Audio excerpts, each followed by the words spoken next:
Hi, how's it going? Today we're going to be discussing world history, AP world history. We're going to be doing Unit 6 vocabulary. All right, so it's more of a review thing to help people out for upcoming quizzes and tests.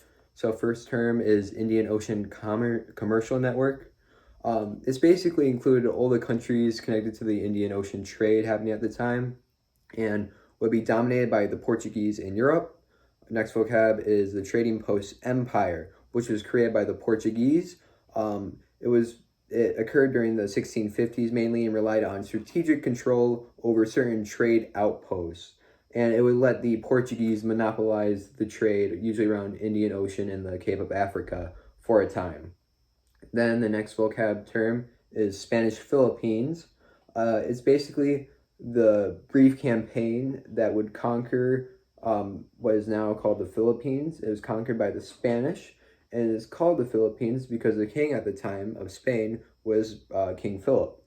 So basically, it gives Spain a foothold into the spice trade and create a Christian colony in Asia. Next term is Manila, which is the new Spanish capital of Spanish Philippines. It would become a cultural and economic hub with many types of people living there. So many different cultures and ethnicities, mainly like Chinese. Next term is the British East India Company. It was basically a private company that acted on behalf of the British. They would basically sign a charter which allowed them to go basically colonize India. And they're mainly important in world history because they would eventually establish British control, mainly the British Raj in India. Next term is the Dutch East India Company. They're also a private company, same deal. They would create a trade monopoly in the East Indies. And they basically focus on controlling the Spice Islands for stuff like pepper and nutmeg and that. All right, the next term is the silver drain. The silver drain. It's basically the trading of silver to China for goods, basically. So it was the mass mining of silver in the Americas, and the main effect of this would be devaluing Chinese silver and basically making it worthless because there's just so much of it. The next term is a piece of 8, which was a standard Spanish coin at the time, the standard silver coin, and would be used almost as kind of a global currency, kind of think of like the equivalent of a US dollar nowadays. Next term is the Potosi, which is a city in the Andes, which was just one of the largest silver mines around. And it was really well known for its very brutal mining conditions. Next was the fur trade, which mainly happened in Canada, along the Mississippi, around those areas mainly. And basically, what it was were the colonials would trade with the natives for furs. So the natives would go hunting and they would trade those for guns and steel and all of that. And the Europeans would take those furs and sell them and ship them out across the Atlantic, basically. It would enhance the lives of many Europeans, mainly because there was like a really like little ice age going on at the time, and would also damage a lot of the environments.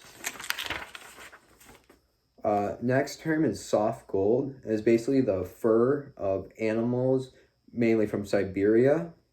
Oh, that's also where the fur trade is going on as well as in like Russia and Siberia mainly. So it was called soft gold because it was very valuable. The furs from Siberia were very valuable and would greatly enrich the Russian state and the merchants who would trade it. It's different from that of the Americas because the Russian merchants and hunters didn't deal with the natives like the Europeans did. They would basically directly compete with the natives to hunt. Next term is the transatlantic slave trade, which went from mainly the 1500s to the 1800s. Basically, sounds like 12.5 million African slaves were shipped to America and basically all around the world, basically. What it would do is it basically create one of the most like brutal systems, and let me read this. Basically one of the largest slave operations, bar none. And this would also lead to the next term, African diaspora, or diaspora. I'm not good with a pronunciation there. But basically, it was the global spreading of Africans around the world, which would inject the issues of race within those cultures that endure even to this day. But it also spread a lot of like African culture around the world as well, especially in places like the Caribbean. The next term is maroon societies, which is groups of escaped slaves that usually go form basically small communities. This would give slaves a place to go after escaping mainly, and will lead to the creation of the Palmeras, which is one of the largest maroon societies.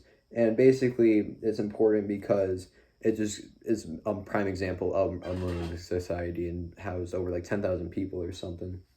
The next term is Signares, which was basically a woman who married a European trader to get great power, and basically they'd become very wealthy, operated their own trade empires and all of that.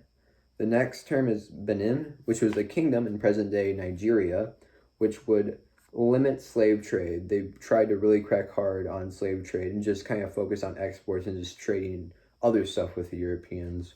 But from what I've heard, that eventually they were forced to operate in the slave trade. Then we have the kingdom of Dahomey, which neighbored Benin, and was basically the opposite, and would rely almost entirely on the slave trade, and would rely heavily on these massive slave raids so they can get more slaves to sell to the Europeans. So that's the vocab for Chapter 6 for AP World History. I'll probably be making another video, I don't know, like tomorrow, where I talk about questions and like practice exam questions too. So look forward to doing that. Thanks.